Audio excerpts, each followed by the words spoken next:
My mom begged me to fly home from London for Christmas. 10 hours on a cramped flight, 2 layovers, and I showed up with gifts for everyone. She opened the door, looked past my face straight at my suitcase, and said, "You'll babysit the kids. We're going on vacation."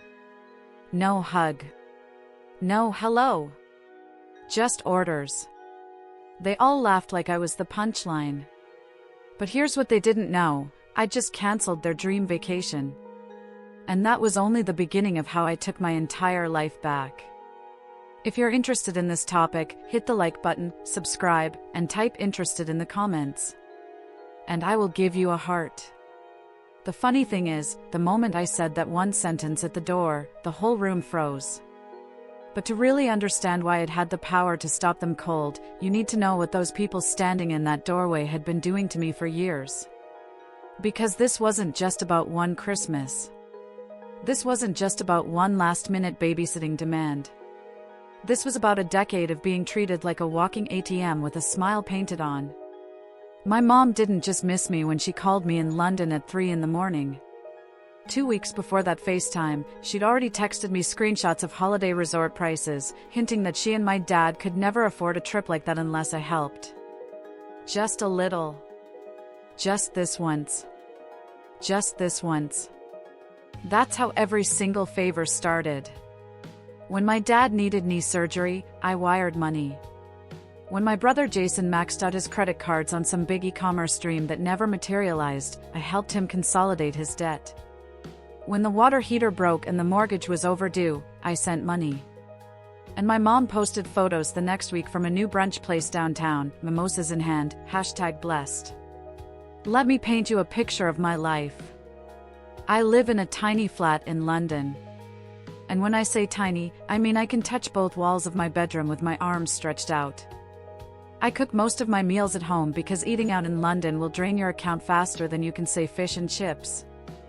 I walk to work in the rain, in the snow, in that miserable grey drizzle that London does better than anywhere else on earth. My coat was 3 years old. My boots had a hole in the sole I kept meaning to fix. And somehow, I was still paying for Uber Eats and Netflix and Hulu and Disney Plus and Spotify Premium in a house I didn't live in, on a continent I wasn't even on anymore. Think about that for a second. I was eating canned soup for dinner so my family could order takeout 5,000 miles away. I was walking 40 minutes in the rain so they could Uber to Target. I was wearing boots with holes so my brother could stream his favorite shows without interruption. And not once, not one single time, did any of them say, "Hey, maybe we should handle this ourselves. Maybe Claire shouldn't be funding our entire lifestyle while she's struggling overseas." But here's the thing. This time, before I booked my own ticket home, I paid attention. I saved every Zelle transfer, every PayPal receipt, every text that said, "Thank you, honey, we'll pay you back when things calm down." I also noticed something else. An email from the bank with my name on a mortgage I did not remember signing up for. Because a few years ago, they'd put me down as a co-borrower just to get a better rate. "Just paperwork," my mom had said. "It won't affect you." Except it did. Because I'd been covering the shortfalls ever since. Every time they missed a payment, it hit my credit. Every time they were short, I got the call. And I paid. Like an idiot, I paid. So while my mom was crying on FaceTime about how the kids miss you so much, how Mia keeps asking when Aunt Claire is coming, I was sitting on my bed in London staring at my banking app, realizing something that made my stomach turn. The only time my family treated me like I was part of the group was when a bill was due. Let me ask you something.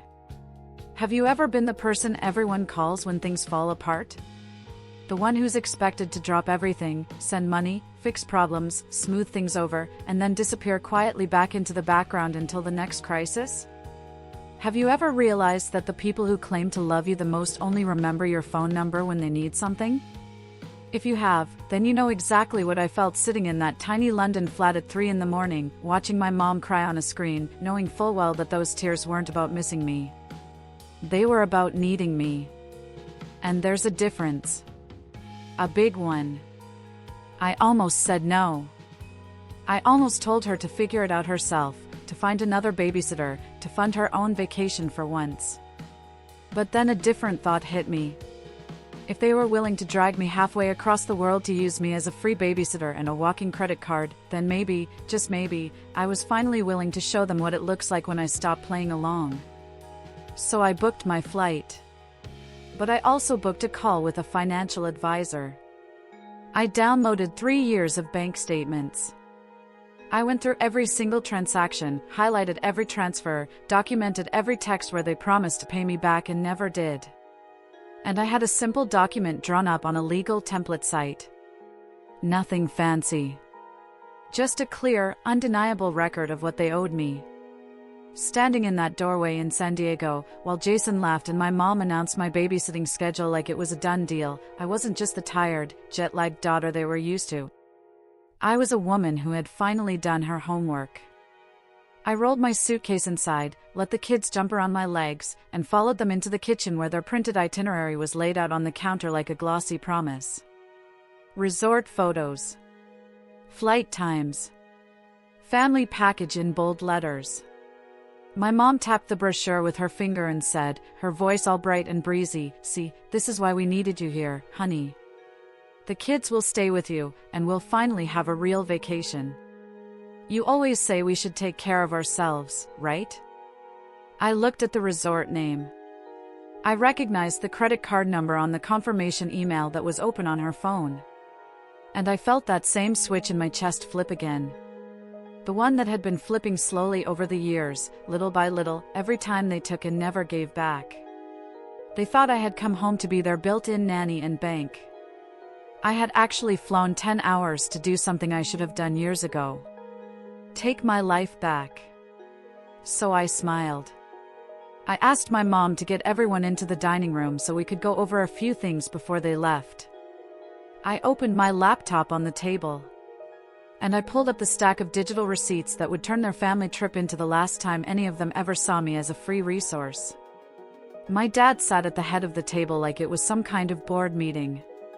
My mom hovered by the counter, clutching that printed itinerary like it was a life raft. Jason was scrolling his phone, half listening, clearly annoyed that I was interrupting their pre-vacation excitement. Mia and Logan were spinning in circles on the tile floor, oblivious. I slid my laptop closer, turned the screen so they could all see, and said as calmly as I could manage, "Before you go anywhere, we need to talk about money." Jason groaned. "Claire, seriously? Right now?" My dad muttered something about timing under his breath.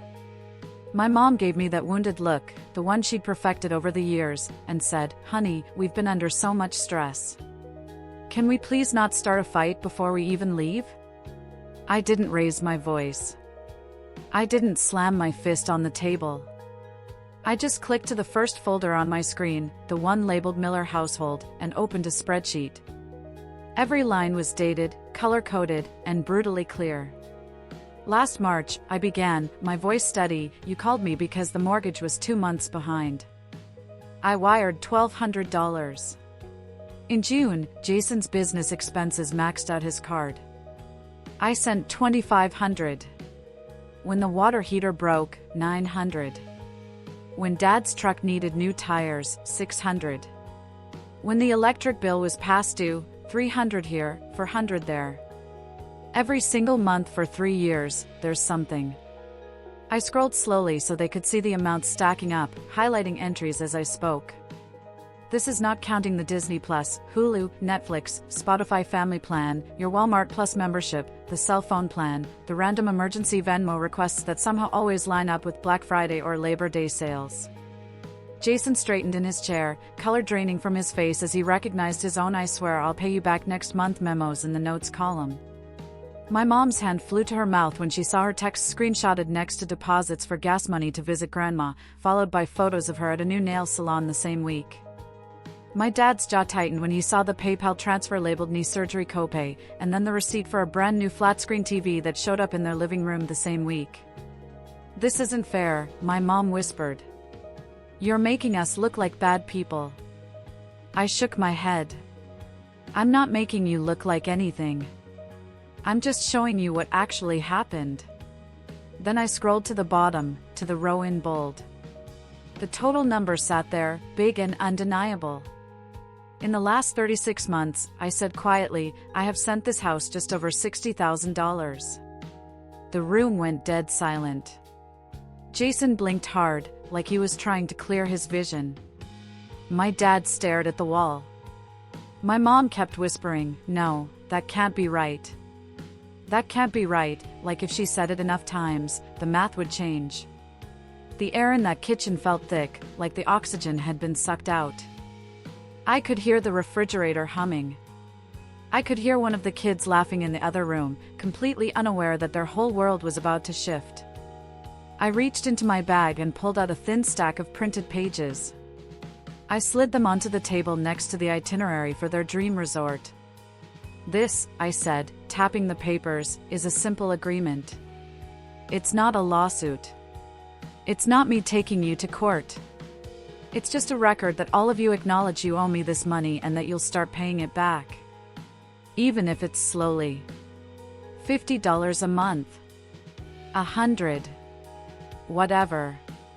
I had it drafted using a legal template. My advisor looked it over.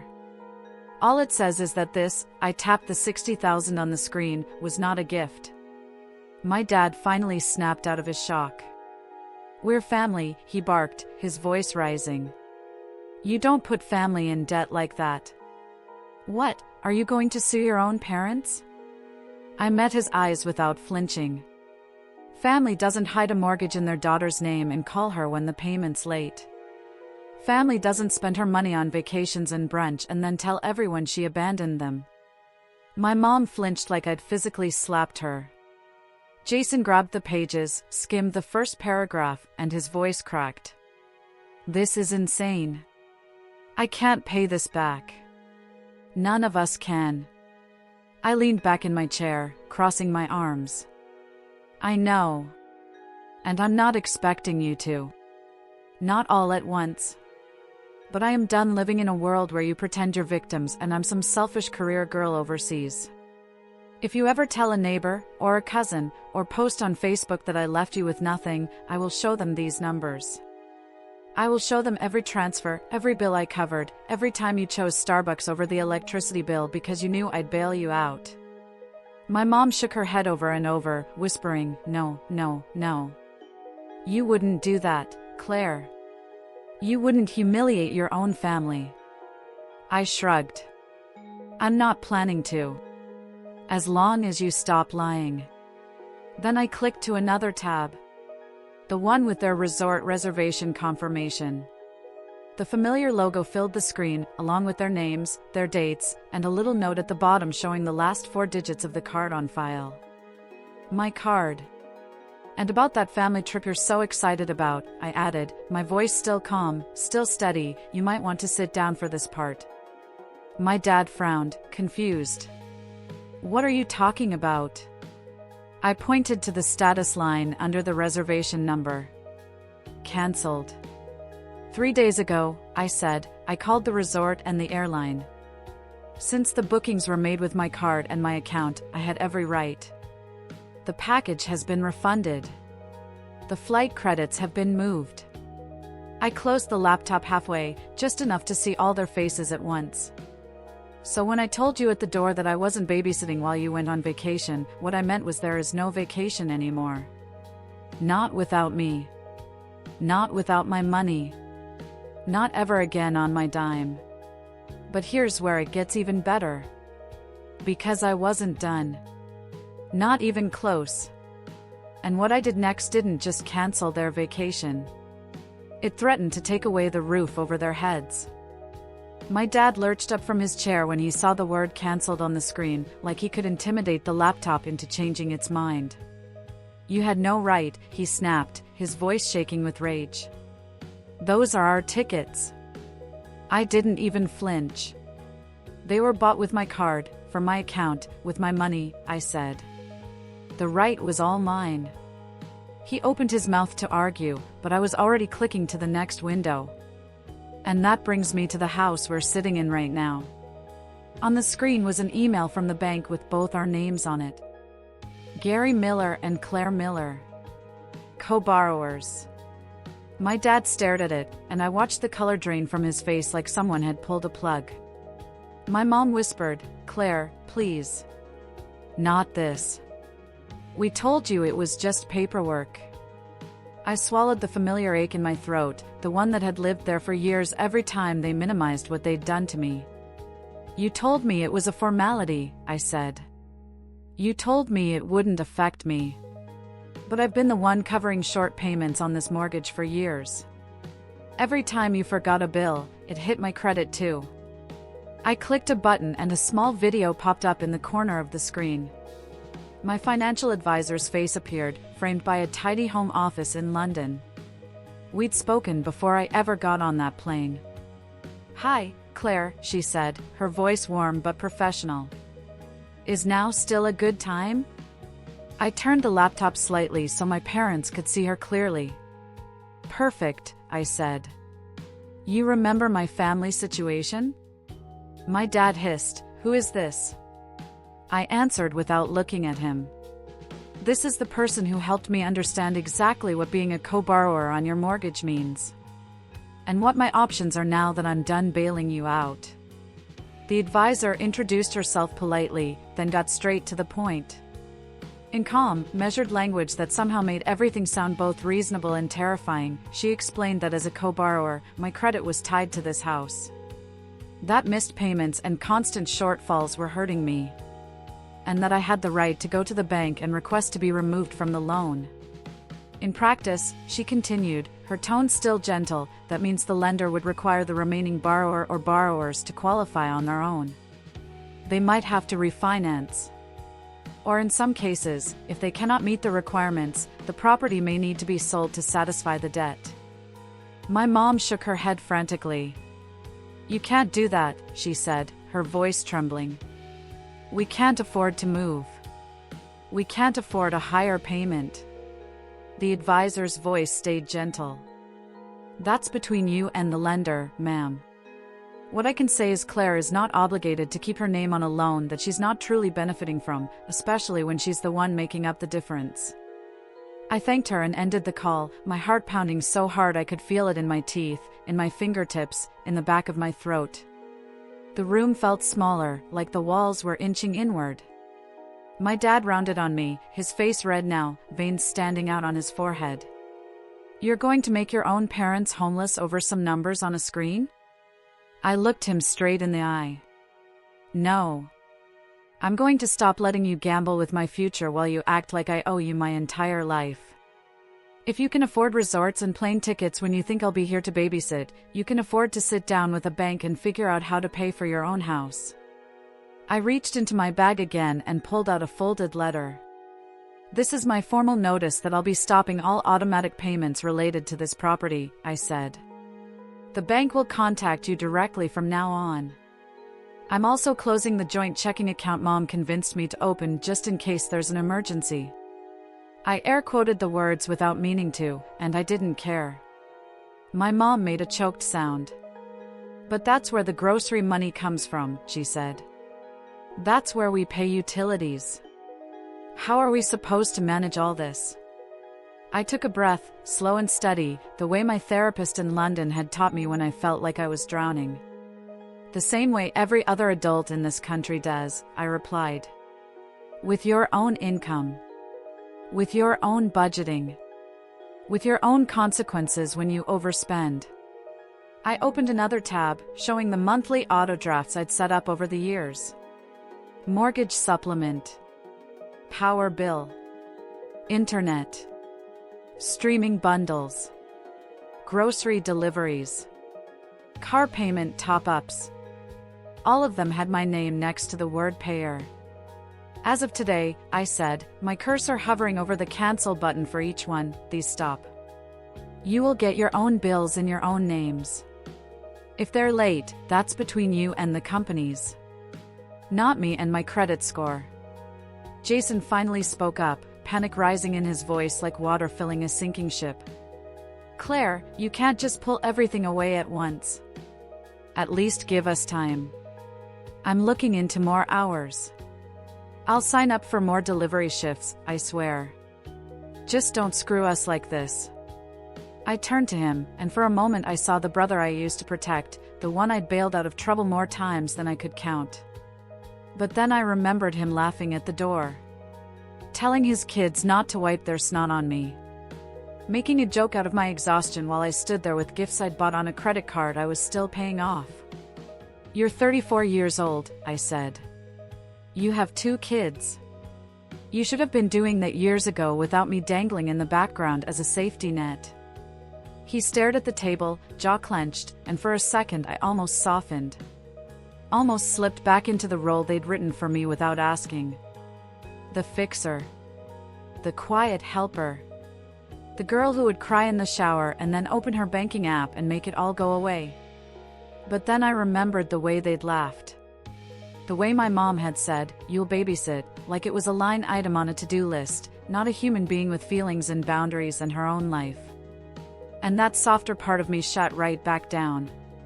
I hit cancel on the autopays one by one. Confirmation emails pinged my phone.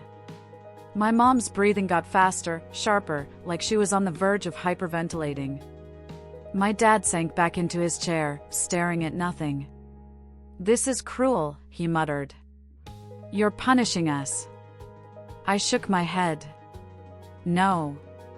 I'm finally stepping out of a role you all wrote without asking me. And I'm giving you the chance to be honest about what you can actually afford without hiding behind my bank account." I closed the laptop and stood up, my legs shaky but steady enough. "After this," I said, "if you decide to tell anyone that I abandoned you, just remember I have every receipt. Every bill.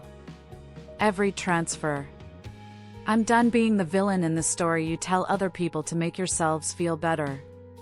I picked up my suitcase, the one I'd dragged across an ocean because I thought I was coming home, and added quietly, "You wanted a real vacation. Maybe this is it. A vacation from pretending I'm your built-in solution to every bad decision. Let's see how you handle life without that." My dad finally snapped when he saw me rolling my suitcase toward the hallway. He jumped up so fast his chair scraped across the tile with a sound that made the kids stop playing in the other room. "If you're walking out after this little show, don't bother coming back," he barked. "You're not welcome in this house if you're going to hold money over our heads." My mom reached for my arm, but she didn't actually step between us. "Gary, stop. She just needs to calm down. We can talk about this," she said. But her eyes were on me, pleading, not on him. Jason stared at the floor, silent, his hands shaking slightly as he gripped his phone. I paused in the doorway, hand on the handle, every muscle in my body shaking with adrenaline and heartbreak and something else I couldn't quite name. Relief, maybe. A part of me wanted to drop everything. Apologize. Say I'd figure something out like I always did. Tell them I was sorry for making a scene, for being difficult, for not just accepting my role as the family ATM with a smile. Instead, I straightened up and said, "You're the one who decided my value here was measured in what I pay for. If I'm not welcome without my credit card, then I was never really welcome at all." My dad jabbed a finger toward the door. "Get out," he said. "And don't come crying to us when London chews you up and spits you out." I almost laughed at that. Almost. Because London wasn't the city that had been eating me alive. This kitchen was. This house was. This family was. I stepped outside into the California sun, feeling it hit my face like a spotlight, and I pulled the door shut behind me. No one followed. No one called my name. The only sound was Mia and Logan arguing about a cartoon from the living room, blissfully unaware that their vacation had just evaporated and their world was about to change in ways they wouldn't understand for years. I ordered an Uber and dragged my suitcase to the curb, feeling more homeless than I actually was, which was ironic considering what I was about to reveal. The driver loaded my bag into the trunk and asked, "Where to?" I took a breath and gave him the address I had never given my parents. A high-rise in downtown San Diego, 15 minutes from their quiet little cul-de-sac, but a completely different world.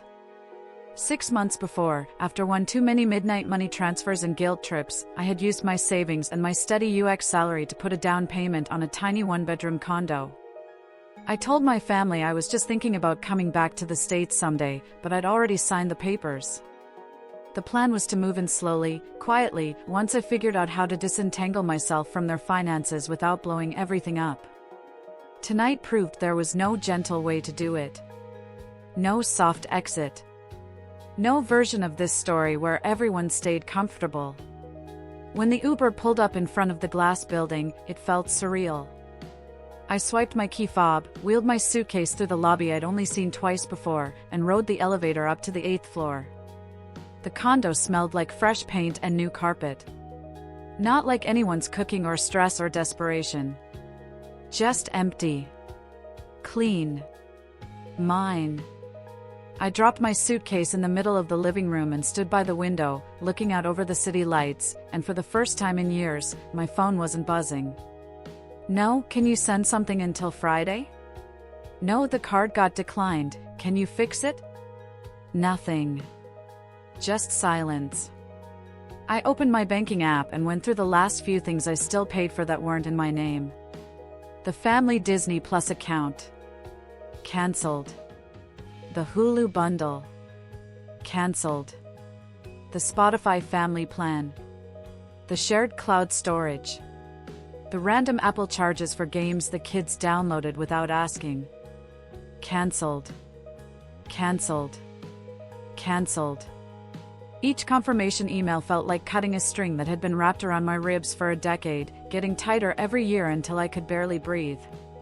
I brewed myself a cup of cheap grocery store coffee in my brand new, barely stocked kitchen and sat cross-legged on the floor because I didn't even have a couch yet.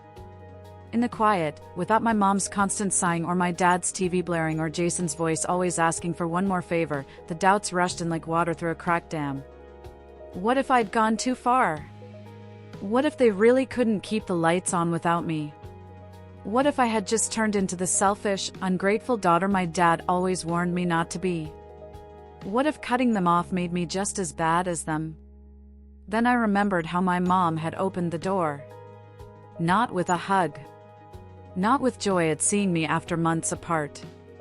But looking past my face straight at my suitcase like I was a maid showing up for a shift. I remembered Jason joking about the kids wiping their snot on me while they all laughed, assuming I'd just slide into place and make their plans possible without question or complaint. And underneath the fear and the guilt, something else settled in my chest for the first time in years. A thin, quiet layer of peace. They were going to feel the impact of my absence. No doubt about that. The bills would come. The late fees would stack. And the life they'd built on top of my invisible paycheck would start to wobble and crack and maybe even collapse. But tonight, in this tiny, echoing condo with nothing but a suitcase and a coffee maker, there was no one to save but me. And maybe, just maybe, that was exactly who deserved saving. But what I didn't know yet was that my family wasn't going to take this lying down. And what they did next would force me to make a choice I never thought I'd have to make. I took a sip of coffee, opened my laptop again, and watched as the new emails started to roll in. From the bank. From the utility companies. From the streaming services. All of them confirming what I already knew. For the first time in years, my family was on their own. And I was free. But freedom, I was about to learn, comes with a price. The first sign that my decisions were actually hitting them didn't come from a phone call or a text. It came from Facebook. About a week after I moved into the condo, my friend Emma sent me a screenshot with a simple message. Have you seen this? It was my dad's profile. His name right there above a long, dramatic status about how some kids forget who raised them the second they get a fancy job overseas, and how he and my mom were left with nothing right before Christmas. He never used my name, but he didn't have to. Our daughter flew in from London and decided money was more important than blood, he'd written. Pray for us. Underneath were comments from people who'd known me since I was in braces. So sorry, Gary. That's awful. Kids these days don't understand family. You gave her everything and this is how she repays you? One woman added, if she won't help, maybe set up a GoFundMe. We'll share it. My stomach twisted like I'd swallowed ice. He was doing exactly what I'd warned him not to do. Turning himself into the helpless victim and me into the cold-hearted villain. Rewriting the entire story for an audience that had no idea how many times I'd paid their bills in silence. For a minute, I paced my tiny living room, phone in my hand, fingers hovering over the call button. I almost drove back to that house. Almost begged him to take it down.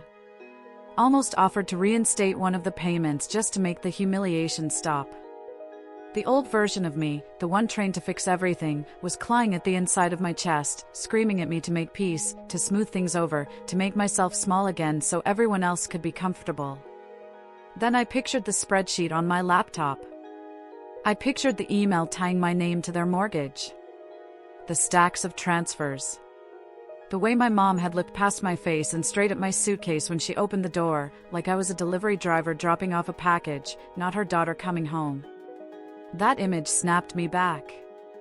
Instead of calling my dad, I opened my email and pulled up the thread with my financial advisor. I told her about the post.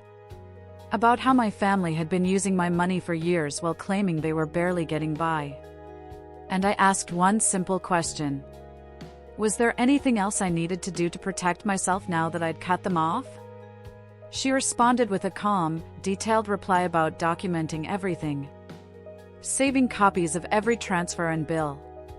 Making sure the bank and any relevant agencies had the full picture of who had actually been paying what. She mentioned that in situations like mine, where one person is unofficially propping up a household that's also receiving certain benefits or claiming hardship, it can be appropriate to ask for things to be reviewed.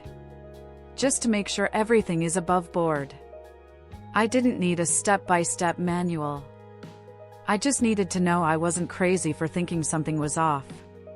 Over the next few weeks, while my dad kept posting vague complaints about ungrateful kids and this generation, envelopes started showing up at the house on their quiet cul-de-sac. I didn't see them myself, but my mom's frantic texts told me enough. "Did you talk to the bank?" she wrote one morning. "We got a letter about reassessing the loan. They want updated information." Another day, early on a Monday, came a barrage of messages. "There's something from the IRS. I'm freaking out. I thought you said everything was fine. Why are they asking questions?" I'd never said everything was fine. I'd said I was done smoothing things over in the dark. The bank wanted updated documents for the mortgage. The utility companies wanted full payment instead of the partial ones I'd been slipping in at the last second, like some invisible janitor cleaning up a mess no one else acknowledged. The comfortable fog they'd been living in was thinning, and there was nothing left to hide behind except the reality of what they could actually afford. Jason finally texted, asking to meet at a coffee shop near my building. When he walked in, he looked smaller somehow. Less smug. Dark circles under his eyes. Stubble he clearly hadn't had time to shave. A delivery bag slung over his shoulder like a badge of his new reality.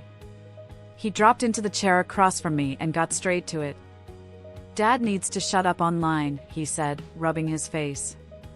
"Those posts are making everything worse. He's embarrassing himself and Mom and, honestly, me too." He paused. "And I know you're mad. But some of this, the letters, the calls, you did something, right?" I took a slow sip of coffee, letting him sit in the discomfort for a second before I answered. "What I did," I said, "was stop pretending we were all being honest. I talked to professionals. I made sure my name wouldn't go down with a ship I wasn't steering. If that means some systems are finally noticing where the money's actually been coming from, that's not my fault." He stared at the table, then admitted something I never thought I'd hear. He'd signed up for more shifts. Sold some of his old tech gear. Moved his kids into a smaller room so he could take on a roommate and cut rent. "It sucks," he said, his voice low. "But for the first time, I'm actually seeing what stuff costs. Like, really seeing it. Groceries. Gas. Daycare. I didn't get it before. I just knew if it got bad enough, someone would text you.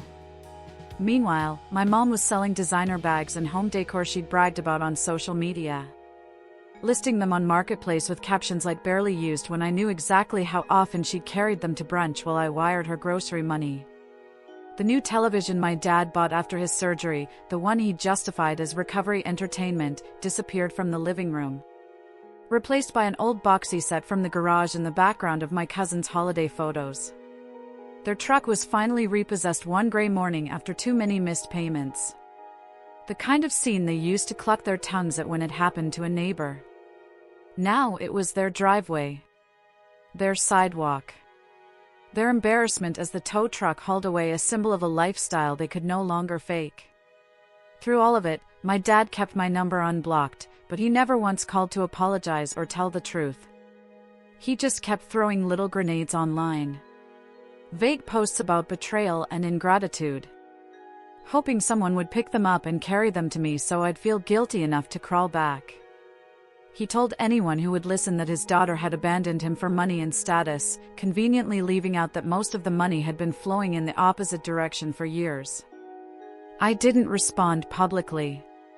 Didn't jump into the comments to defend myself. Didn't write my own dramatic post with screenshots attached, even though the petty part of me desperately wanted to. I didn't have to. I had my receipts. I had my advisor. I had my own credit finally starting to disentangle from theirs. And more importantly, I had distance. Every time I saw someone share his story about the cold daughter in London, or heard through the grapevine that he was holding court at the bar about what a disappointment I was, all I could think was this. If they knew the real math, if they saw even one page of that spreadsheet, they wouldn't be asking why I walked away. They'd be asking how I managed to stay as long as I did. By the time Christmas rolled around again, the Miller house had turned into a different universe. And so had mine. I found out the pieces in strange little ways. A tagged photo of my mom at a discount store instead of her usual boutique. A grainy picture of Jason's kids in a small apartment instead of my parents' backyard. Comments from mutual friends asking if everything was okay. I didn't reach out. I focused on my job in San Diego, on building my portfolio, on decorating my condo one paycheck at a time. I bought a secondhand couch, a fake tree for the corner, cheap fairy lights that made the place look warmer than it had any right to feel. Then, one rainy Tuesday in December, someone knocked on my door. When I checked the peephole, my stomach dropped. It was my mom. She looked smaller somehow. Older. No full face of makeup. No carefully styled hair. Just a tired woman clutching a reusable grocery bag to her chest like a shield. I let her in, heart pounding, not sure what to expect. She stood in the middle of my little living room and turned in a slow circle, taking in the couch, the view, the tiny Christmas tree with 3 mismatched ornaments. "I didn't know it looked like this," she said softly. "I always pictured you in something bigger. Fancier." I shrugged. This is what I can afford without paying for 2 households. She winced like the words physically hurt. Then she opened the bag and pulled out an envelope. Inside was a check. Not for $60,000. Not even close. But it was something. "It's from selling things," she said quickly, her eyes shiny. "Bags. Some jewelry. That coffee table you hated. And I've been picking up extra shifts at the office. It's not much, but it's a start. I told Jason we can't pretend it was all a misunderstanding anymore." For a second, I just stared at the check. It wasn't about the amount. It was about my mother, who had spent years acting like my money grew on trees, standing in my small, very human-sized living room and admitting out loud that she treated me like an ATM. She sat down on the edge of the couch and started crying. Not the manipulative, loud sobbing from the 3 a.m. FaceTime call. Quiet, broken little sounds. "Your father still says you betrayed us," she said. "He tells everyone you turned on your family because you think you're better than us. But I can't keep saying it. Not after seeing those papers. Not after the bank letters. We did use you. I did. I sat next to her, leaving space between us. I'm not asking you to hate him, I said. I'm asking you to stop letting him rewrite what happened just so he doesn't have to feel guilty. She nodded, wiping her face with the back of her hand. Jason's working, she added. Like, really working. Driving late nights. Doing warehouse shifts. He moved into a smaller place. The kids share a room now, but at least it's a place he pays for himself. He wanted me to tell you thank you. For the spreadsheet. I actually laughed at that. A short, surprised sound. I didn't make that for him, I said. I made it for me. She looked at me carefully, like she was seeing me for the first time in years. Do you think someday we could have a Christmas where you come over and it's just dinner? No money talk. No hidden bills. Just us?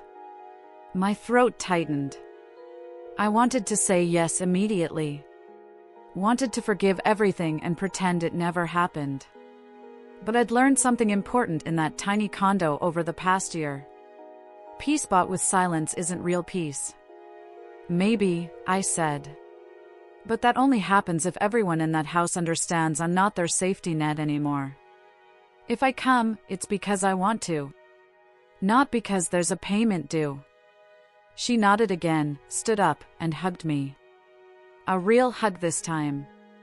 The kind I'd been chasing for years. The kind that didn't have an agenda or a favor attached to it. When she left, I slipped the check into a drawer. I didn't cash it right away. I just needed to know that for once, the flow of money was pointed in the other direction.